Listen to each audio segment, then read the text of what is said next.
Okay, here's a little something concerning technique. As carvers, I think sometimes we tend to get into using certain strokes or certain tools, and but I happen to like trying different things, not get in a rut, and also I try to stay open to what I can learn from articles and other carvers and so forth. So I tend to, having come from my original carving experience was always with larger carving tools and a mallet, carving sculptures. So now when I'm using things like a gouge, a smaller palm gouge, I still tend to use the same technique, so which is going forward, okay, and that's fine. But one thing I found on something like this long stick, it's really kind of slows you down. It's a little bit of a pain. The size of it is that when the grain changes and you have to change your carving direction, you have to keep flipping this thing over. You have to be careful you don't hit somebody with it or whatever, or bang something nearby. So being able to use different kinds of carving strokes is very handy. I have a friend who's an ambidextrous carver. I absolutely envy that because I wish I could do it, but haven't gotten there yet.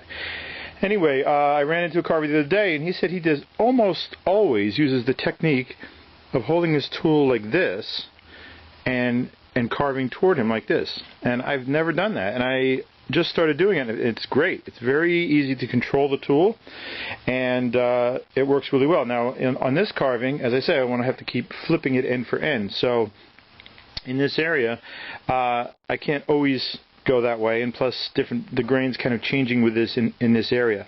So what I want to do is I want to lower this area right here. I have kind of let me get my pencil. I have kind of a hairline that I've put in here. This wasn't in the original plan, but I'm going to do it, and I'm going to texture this. I had textured this negative space. I've decided to not do that. I'm going to take that out, and then I have these squint lines that are going to kind of come down and curl around like that, and those are going to be cut in with a pretty deep with a V tool or two cuts making a V, and do that later. So first I have to clean up this area. So it's really useful to be able to have those two different cut strokes, so one going up this way, and then to get down here by the mustache to be able to come in this way. I've decided I don't really like this scroll here. The original design, it came up from here and then just went in and ended here, and then this was kind of a ball. Okay. I decided to go a little more with it. I did another circle, and it's becoming kind of a pain to carve. And I went back and looked at the original. I really like the way it looks on the original. I'm not trying to cop out with a more complicated thing, but I actually like the way it looked. So what I do, I want to have to get rid of this. Now I've cut in, maybe 1/8 of an inch or 3/16 here, almost 1/4 right here. But as I look at it, I think I have enough. I think I have enough to get the dramatic curve sweep that's in here. So I can cut this down in here, I can cut this down a little bit, I can make this even a little bit narrower because it is up at the top, and then this can be taken away here too. So how am I going to do that? I can do it with this knife and just hog it away. I wish I had a larger Sloyd knife or something. I don't have that. So that's one way, and then when I get to the middle here, I've got to go the other way, which is a little scary and dangerous. So again, draw knife to the rescue. And this guy works really well. If I have it in the vise good. And just coming back this way. And what I'm doing is I'm kind of holding it in one place with this hand, bracing it on the thing, and then just sort of pivoting it. And it seems like, okay, that's dangerous, it's going to cut into my hand, but actually it's not, because it's really easy to control. If I just hold it this way, it's difficult to hold, it's slipping away. So by just pivoting it, I can really kind of control what I want to do and kind of dig in there. In this hand, I'm holding it, and I'm just pivoting it, and I'm using this hand to kind of control my depth on it. Okay, so that works. I'll go down until I can kind of get this flat again, and then I'll redraw it, I'll recarve it, and no one will ever know the difference except all of you who are watching this video. Here you can see I've removed the material so that most of the carving that I had done with the spiral is removed, and if you remember, I had it going all the way around like that. And what I really wanted was it to come just like to there. okay, having this be, kind of a round section. You can see I pretty well have reshaped the scroll. I've simplified it a little bit, and one of the things that I find is important for doing a project like this, you really, because of all the grain direction that's going on here, you'd have to keep switching directions at every turn here. As soon as you make it go around the corner here, you're constantly changing directions. So the best thing is to have a very sharp tool and just kind of come in on an angle and make your chips. So it's important when you plan this to work with the radius of the various gouges that you may already have on hand. So here's a number 7 sweep on this, and you can see that it fits the curve that I want to have. If I used something that was had maybe a little bit less of a sweep, like a number 3, and if you look here, you see I'm gonna have trouble right here in the corners. All right. Now this particular tool, there's another one made that's called, I believe, a fingernail profile, and that has a curve here, just like your fingernail, even like your thumbnail, how it's rounded. So you don't have these corners, and you would be able to get in there. The leading point would help you out, even though the radius wouldn't be right. So that, I believe, is a tool I'm going to try to pick up. That would be very useful. Another tool I'm making use of is this spoke shave, which is something that I've always used more for woodworking, but it's for making spokes.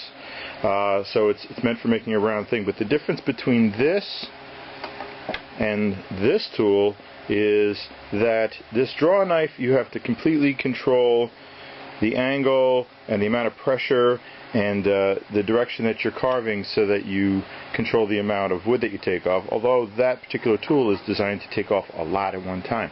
This tool is more of a cousin of a plane. This isn't really related to the draw knife. So it's got a plane blade that can be adjusted to very fine adjustment, has a sole on it, and this one, you can see, has a convex shape, so that you're kind of rocking it on the surface and controlling it. But this bottom sole, same as a sole on a plane, rides on the surface and just takes off the highest parts. So on something like this, where I want the tool marks, but yet I've made fairly deep gouges on it, and I want to just reduce those gouges so that there's tool marks, but they're not as deep and pronounced. And I want to really control. And also, I can also take lighter cuts and not be so concerned about digging in and changing my directions here. So this tool is great for these round areas. I can just take off very small cuts here. Just keep moving it around the profile and really get this shape down much easier than with the hand tool. So I'm using that a lot. I also mentioned that I was going to have the handle be very smooth, as opposed to just having the tool marks on it. And because that will, if you're hiking a lot, you can get a blister from that, or it'll be just kind of an annoying thing to have a little high spot, even though it doesn't look like it, but it'll feel that way on your hand. So I want this nice and smooth, and I want it small enough so that my hand fits comfortably, but not so small that it'll actually cramp your hand by holding on to it. So this little bulge in the middle is really, really comfortable. So what I'm using is this time-tested tool here. It's got 4 surfaces. It has a coarse and a fine on either side, and one side is flat and the other side is rounded. So that's very helpful. So for the rounded part, that's good for getting into these parts here. For the outer, the convex shape, I'm going to use the flat and just keep moving it around, and that really takes off a lot of wood and shapes it to what you want. And then I'll go over to some 80 grit sandpaper, and that'll take it down to where it is now. It's still very rough, so I have to go through a sequence of sanding stages to get it super smooth, because this is soft wood, and the softer the wood, the more fibrous the wood, the more you have to pay attention to the graduation of stages, coarseness of sandpaper. So you can't just make huge leaps. You can't go from 80 to 200. It's not going to work. So you have to. You're making smaller and smaller scratches. The other thing you could do is you could go to a very fine file. You could also go to a scraper. and that takes it very smooth if the scraper is sharp. However, a scraper is subject to the problems of the grain here. So if you were sanding, you can pretty much just go up and down the whole length of this. If I was using a scraper, I'd have to be careful when I change direction that it's going to dig in. So that would have to be super sharp and light cuts to get away with that. And I wanted to show you some of the other progress. I had, if you recall, right up here, I was going to have an owl. There was a raised area. That's gone. And on the back I had some sort of a beaver, and that was gone. I realized that I'm doing a theme here. It's a wizard, okay? The top is actually, even though it looks like the top of a violin, is really the wizard's hat in a very stylized way. So I was on the internet and I saw another walking stick carving that had these little tiny incised, almost chip carved stars, and I really liked that. So I decided to put some on the hat. So you have the hat going up here.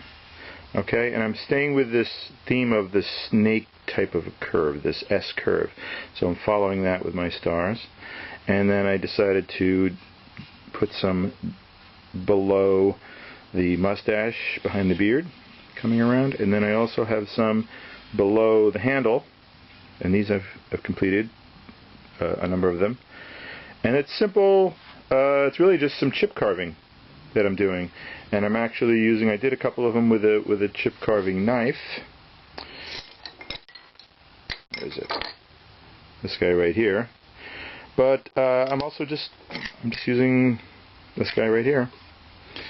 Okay, and I start, take the large one, I start at the point, and I carve deeper and deeper, and I stand it up in the center here, and then I start to ease it out again at the other point. So I'll do this whole line just as if I was drawing it, and I'll just work my way around, and eventually it'll start to pop out, and then I have to come back and clean it up in there. So, and then when I get to this point, I just pick an angle that I want to work with, and I right down to the center, the other side down to the center, and that cleans out that corner. And then what I'll do when I'm done is actually go over and kind of shave off the surface a little bit and clean that up with a knife, if you can see it, and clean up around it, and it just makes that top edge really crisp. So I know I'm in danger of making this a little overly ornate, but it's kind of a show-off piece for, I bring this when I go camping with the Boy Scouts, and I want them to kind of ooh and ah a little bit, and then maybe get interested in carving. So, but hopefully I don't go too overboard. And I draw the stars on. If I just carve them and then I don't like them, I have a problem. So when I draw them on, I can always say, you know what, I don't think I like that one. So, in fact, I don't really like where this one is. I might want to have it down here instead, so then I can just shave that off and get rid of it. So I leave these on for a couple days, and keep looking at them until I know I want to have them there. So I'm going to try to finish now this upper section down to the handle, and farther down you can see I really haven't done any more on the spiral, so I have a lot to do down here, down at the bottom, but it's coming along. Talk to you later.